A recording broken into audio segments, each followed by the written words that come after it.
Hey, welcome back. This is Tom. This is Tom's Radio Room Show, and boy, my workbench is cluttered. I have been doing research on this satellite, Grundig Satellite 500 that I got a couple days ago, and there is a wealth of information on the internet. I love the internet because of all the information you can find. And this is the original copies of the manual that the guy gave me with the radio. It's only part of it. Actually, originally came with a huge manual in a couple of different languages. And so this is I'm going to throw that away because now I have my own, and it's kind of mixed up here, my own manual printed out. A gentleman sent me the PDF of the manual, so I printed out the main portions of it, not all of it. And then I have these pages and pages of information that I found on the internet. There's a couple of web pages that are devoted strictly to this radio and with all kinds of insider information, shall we say. And I cut and pasted those 3 or 4 websites information into one Word document, and I ended up with 48 pages of notes. Now, that did not contain any of the actual manual itself. So these are new notes, information, some of which is from the manual. And one guy did an excellent job, and he even had questions and answer section in the back of his web page about specific things about the radio. So this morning, I greatly condensed those 40-some pages into 2 pages of notes. I have to have notes on this radio because I could not possibly remember all the things that you can do with this radio. And these are notes about kind of unique things about this radio. So I'm going to go over those briefly, and hopefully we'll get some insight. Oh, I got to move my chair around here so I can get to there. Whoop, crash. Oh man. Gosh, what a mess I've got here. Today I'm going to clean up after I do these videos. So let's just walk around the radio, and I'm going to zoom in a little more. Again, this is the Grundig. No, it's not an Eaton, it's a Grundig. Came out in 1989. Satellite 500. Big, pretty big for a portable, which lots of portables back then were kind of big. Ooh, I got a nice reflection there. Somebody mentioned that this half of the screen, or one half of the screen, was kind of bluish. That's just reflections. Let me see. Let me tilt this up a little bit. Maybe that'll help. There we got rid of some of the reflections. Sorry about that. I still got to do something about my lighting system here. Okay, let's quickly go through the features by going around the radio. Okay, on this side we have 4 knobs. These are really nice looking knobs. They've got this little chrome plated insert. Let me show you that real closer. And so they really look classy, unlike some of the stuff you get nowadays from China. The top knob is for tone control. I don't think they're not really marked like these two are. Just got to have a symbol, and one is for treble and one's for bass, adjusting that.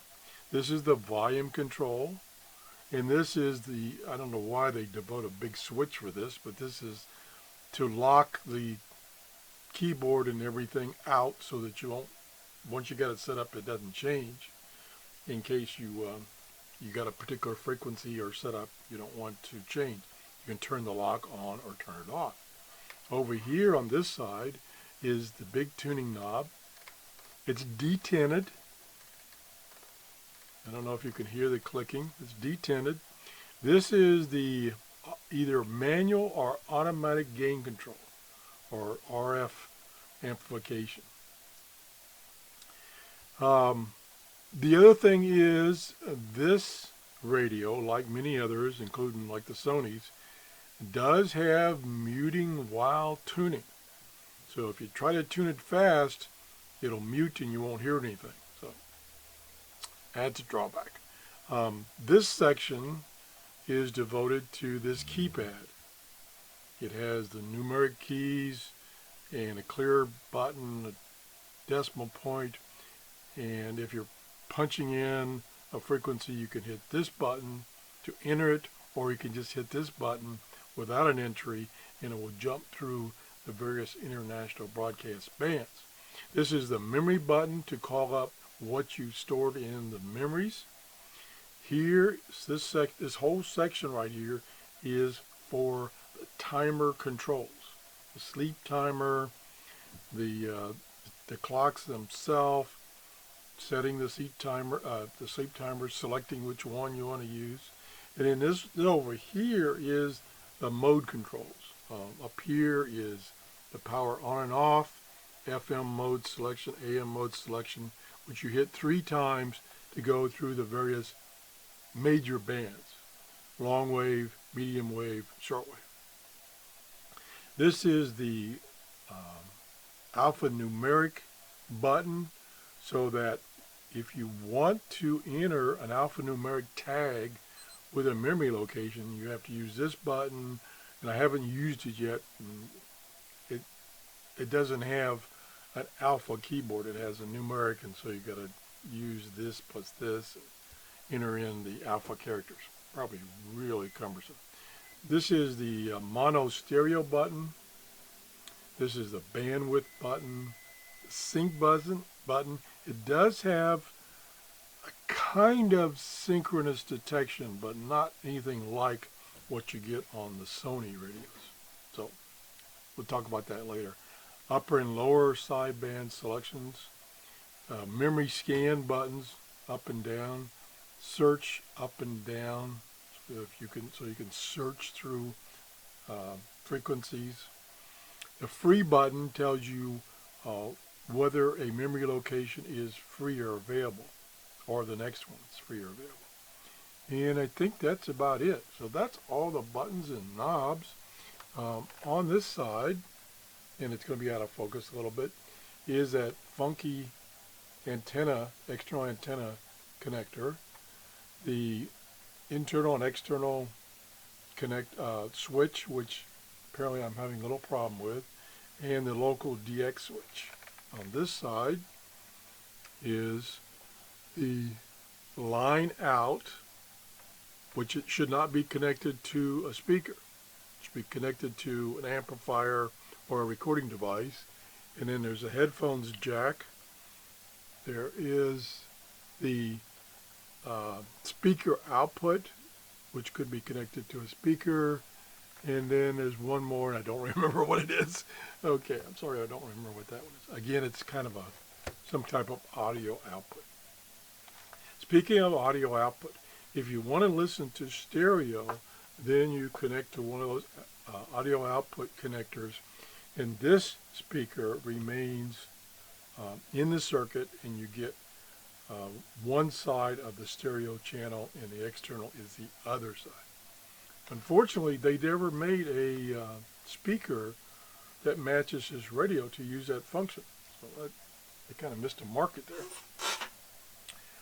Big speaker. Let's see how big that speaker is, and then also I'll measure the radio. The speaker is 7 inches across. I don't know if the speaker is that far across, but this grill is. See if I can see down in there. No, I can't see down in there. So it could be up to 7 inches. It's probably more like 4 inches or 5 inches. Pretty big speaker. The width of the radio is almost exactly 12 inches. The height is about 6.5 inches, and the thickness is about 2.5 inches. So it's pretty hefty radio, especially when you have the 4 D-cell batteries required, which I have in it right now. It's pretty heavy. It's probably, I don't know, say 5 pounds. Pretty heavy. Okay, now I'm going to look at my notes here and kind of tell you about some things that these people reported about this that are maybe unique, maybe not. Should I get rid of that reflection? Oh, yeah, that's right. I got rid of it by doing this. Okay, there we go. Okay, looking at my notes.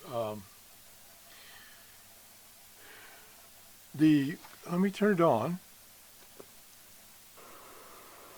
Okay, I'm shortwave band at 10 megahertz, and the display is showing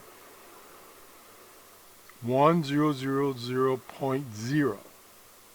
So the smallest digit here is 100 kilohertz. I wish it was a little more precise, but it's not. When you go, I think when you go into single sideband, see if I can do that. Nope, didn't change. I was thinking the display would change, but it didn't. No.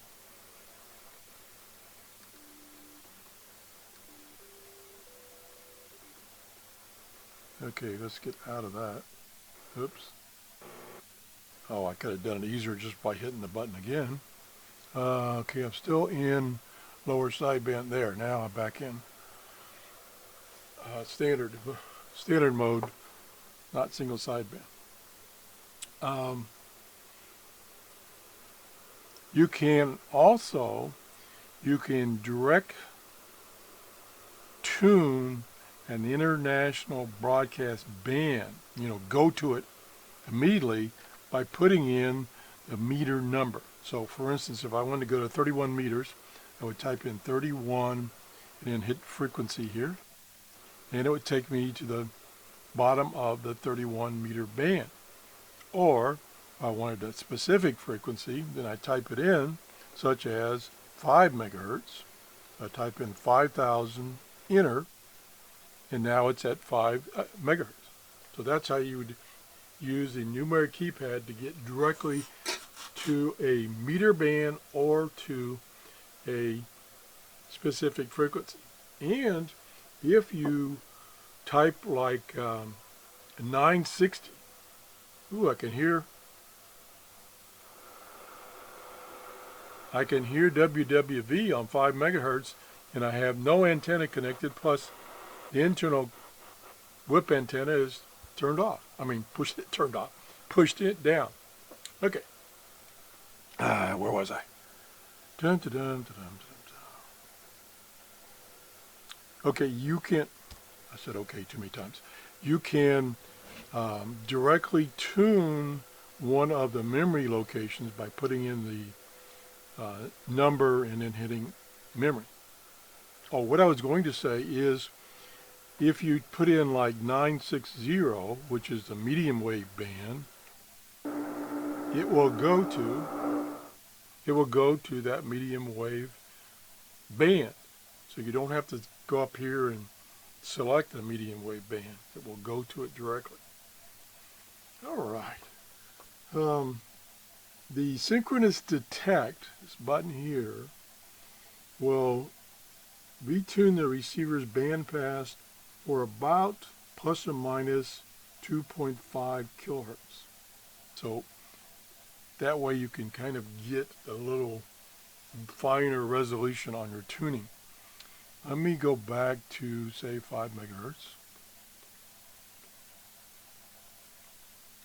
And we'll turn the volume back up for grins.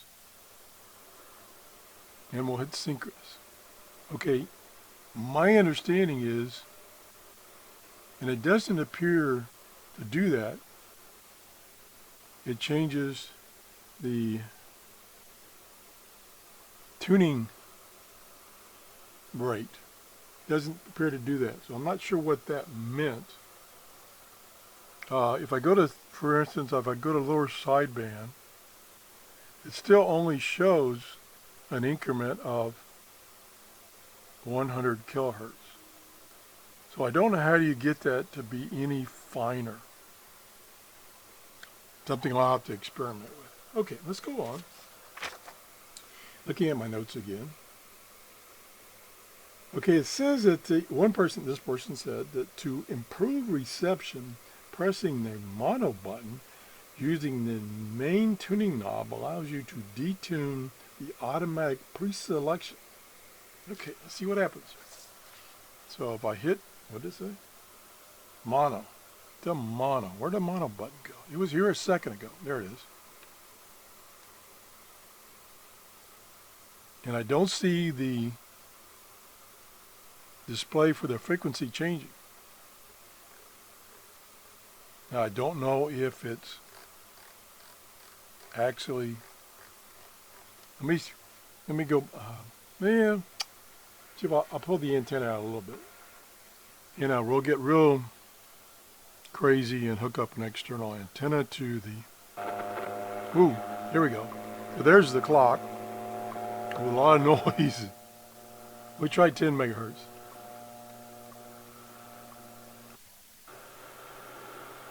Okay, 10 megahertz not as noisy, but there's no signal there. Now the conditions this morning, weather-wise, it was raining overnight and it's very overcast right at the moment, and it's 8 o'clock in the morning. So I don't know if I can show you, because I don't have a good signal.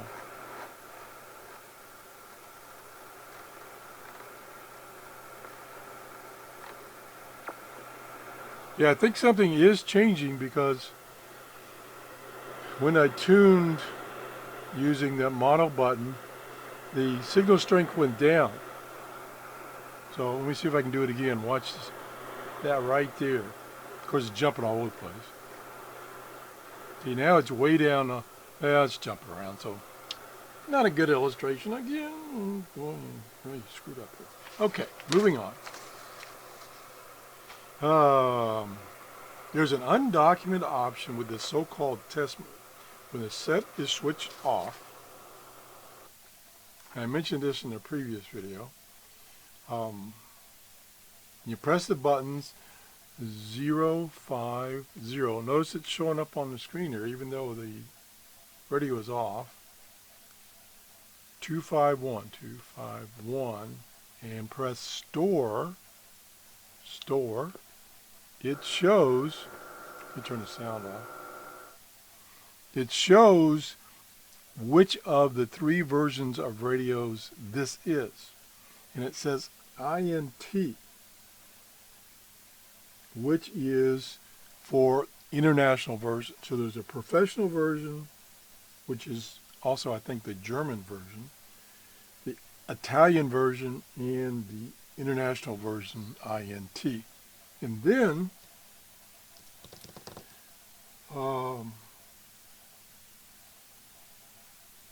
says press select, for example, to activate all the segments on the display.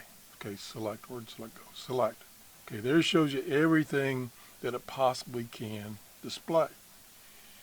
And then I think there's one other option. Press store again, and it shows you these numbers, these 4, whoops, they disappeared. It showed 4 numbers, of which, again, tells you whether there are a couple of select diodes, 4 select diodes, no, 3 select diodes, that will select what version of radio this is, which you can actually change if you want to break into the radio. Not me.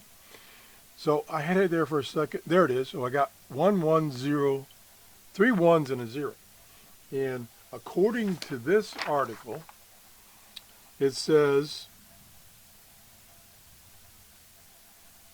the professional will display 110. Now the other display said I had the international version. So there's something wrong there. So I don't know whether this is a professional or international.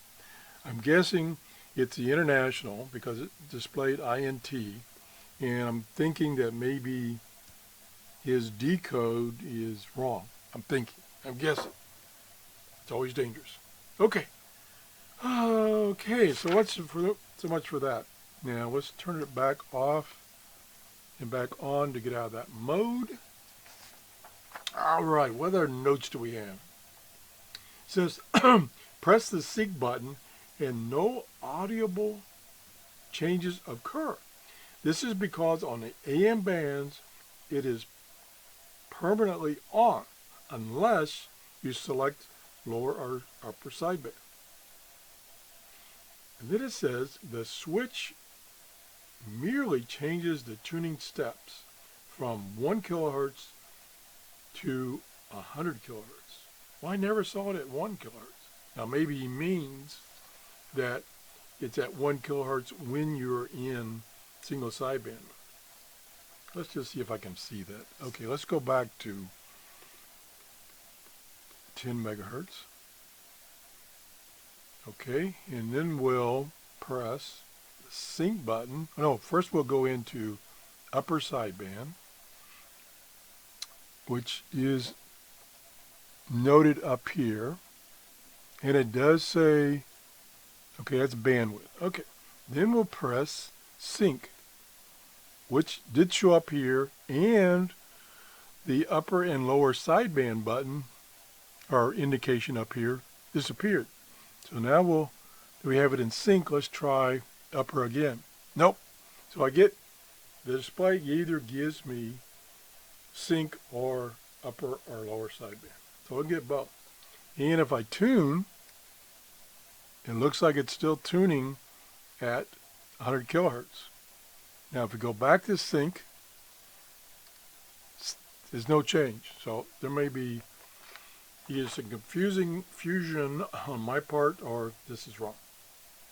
Okay, it also says the aerial tilts and locks in a detent at 45 degrees. Now I did not see that. We're going to have to make some room here because this is a long antenna. And we'll extend it. What I'll do is I'll extend it and then I'll push down the upper segments so that it doesn't get too long to fit in my workbench. Stand by while I do this. And it's a long antenna. I should measure it. Now, okay, there's another segment. Oh, there it is. It took a little pulling, but the hinge or joint finally came out. So it took a while for me to get it out. And this thing is super long. It's so long I can't measure it because it's going to hit something above my workbench. I can measure it in sections. Let's just do that. This is going to be a long video, and I probably should break it down to a couple of videos. But I'm just going to measure this real quick. There's about 6 inches for the biggest section. Push that down in there. For the next section, about 4 inches, so that's 10 inches. The next section is about 5 inches, so that's 15 inches. And we've just begun to get the sections down. Another section, which is 4 inches, that's 19 inches. Gosh, there's a buku amount of segments. 19 and 4 is 23, and 4 more is 27, and 4 more is 31. I'll probably lose count here. And 4 more is 35. And 4 more, whoops, let me get that out again. Yeah, about 4 more is 39. And 4 more is about 43 or 44. 44 inches. That's got to be the longest antenna that I've found on a shortwave radio. Okay, so much for that little sideline there. Let's see what else is in my notes. Okay, so it does, when you get it fully extended, that joint comes out, and then you can tilt it back up to 45 degrees. Okay, now this talks a little bit about the 700, which is the one that replaces. The 700 has RDS, stereo line out, a proper external speaker arrangement, a single sideband clarifier, and a proper sync detector. Okay, and it has massive amounts of memory. All right, so we talked about that. Now here is the tuning steps. In AM, it says it's 1 kilohertz. I think that's wrong. I think it's 100 kilohertz. It says AM synchronous or single sideband. Oh, okay. It's a default is synchronous, so it's 100 kilohertz. It says 0.1 kilohertz. I don't think that's true. I think it's not. Let me see if the manual tells me this. Let's resort to the manual here for a second. See if it actually tells me anywhere in the manual.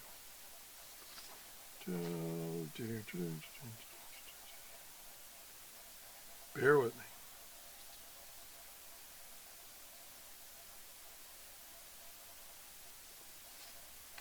If I don't find it right away, I will put it in notes or something. No, I don't see it right away. And I didn't remember finding it before.